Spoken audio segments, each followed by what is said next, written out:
سلطة الكولسلو وسلطة البنجر من أحلى السلطات اللي ممكن تتقدم مع اللحوم ومع الأسماك. تعالى شوف المشهد الأول، أنا عاملها بطريقة سهلة ومبسطة هتعجبكم بإذن الله. نقول الحكاية حلوة، نبتديها بذكر الله، دايما نقول لا إله إلا الله محمد رسول الله صلى الله عليه وسلم في التعليقات، وندعم الفيديو بلايك، ولو عجبنا بالله عليكم تشاركوه للغير. عايز ناس كتير قوي تستفيد عشان تعرف الطريقة الحلوة دي. بص كده، الله. اول حاجة بتكون موجودة معايا الكرنب الابيض، ومعايا الجزراية، وممكن نجيب كرنب احمر برضو او جزء من الكرنباية الحمراء نخلطها مع الكرنب الابيض، هيبقى حلو قوي. ولكن الافضل جزراية متقشرة اهو، والكرنب الابيض مغسول كويس.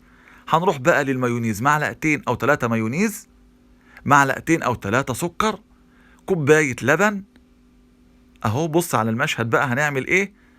هنجيب الجزر نبشره على الخشن، وهناخد جزء من الكرنب نقطعه تمام بالطريقة اللي انا هقطعها ديت عشان خاطر تطلع مظبوطة معانا اهو. بص كده، ايوه. حط لايك للفيديو بالله عليكم ما تنسوش.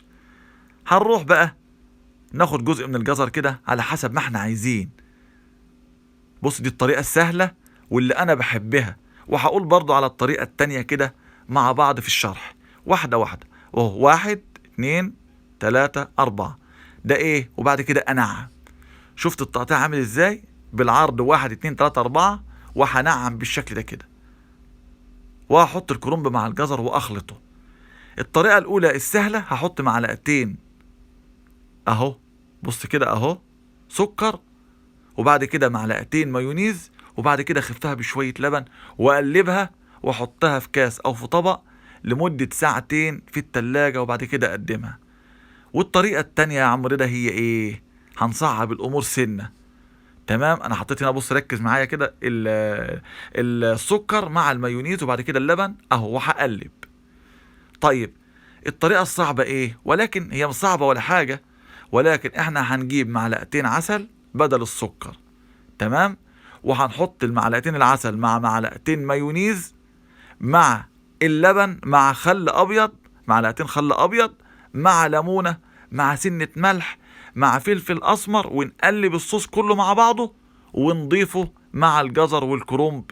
ودي الطريقة التانية، ونقلبه كويس ونحطه في التلاجة برضه اهو لمدة 2 ساعة، وبعد كده نقدمها. في ناس بتحب الكرنب الاحمر مع الابيض مع الجزر، ماشي. في ناس بتحب تبشر معاها بصل، ركز معايا، بصل ممكن تبشر معاها بصل وتخلط معاها الصوص تبقى تمشي. يبقى انا قلت كل حاجة في الفيديو، ولكن الطريقة السهلة ايه يا عم رضا؟ هي دي. انا لا بحب الخل ولا الليمون معاها ولا الفلفل الاسمر ولا الملح، يبقى الطريقة دي سهلة اهي، تمام. وبعد كده بحطها بالشكل ده كده اهو، تطلع طعم معايا اهو. لازما نقلبها كويس مع بعضها كده عشان السكر يدوب مع المايونيز كده، بتبقى حلوة. ونحطها في التلاجة لمدة 2 ساعة، بتتقدم مع الأسماك ومع اللحوم ومع الدجاج. سلطة لها شعبية حلوة قوي. وسلطة البنجر احنا عملنا لها فيديو، ان شاء الله هسيبه في صندوق الوصف او في التعليقات المثبتة، تقدروا تشوفوا طريقة البنجر من اولها لاخرها، ان شاء الله هيعجبكم الفيديو. وفي الايام القادمة هنقدم الطريقة التانية للكولسلو وللبنجر برضه. ادعوا لنا كده ان ربنا يوفقنا ويدينا طولة العمر واياكم اهو.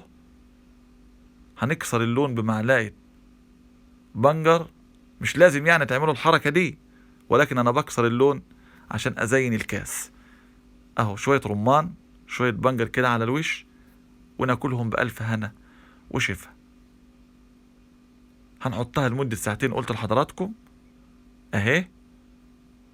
ولو كان لنا في العمر بقية هنقدمها بعد كده بالعسل والخل اهو، والليمون والملح برضه والفلفل الاسمر، وممكن نحط عليها بص، الله على المشهد وعلى الجمال وعلى الحلاوة. نحط معاها البصل. في الايام القادمة هنقدم لكم كل جديد. اشتركوا معانا في القناة، فعلوا الجرس للكل كده، اعملوا متابعة عشان لما اعمل فيديو يوصل لحضراتكم اهو. ده النهاية. طبعا هي ما بتتاكلش دلوقتي، تبقى اطعم لما نسيبها كمان شوية. يا رب يكون الفيديو عجبكم النهاردة. بذكركم بذكر الله والصلاة على الحبيب النبي صلى الله عليه وسلم في التعليقات، وذكركم بالله عليكم باللايك ومشاركة الفيديو للغير.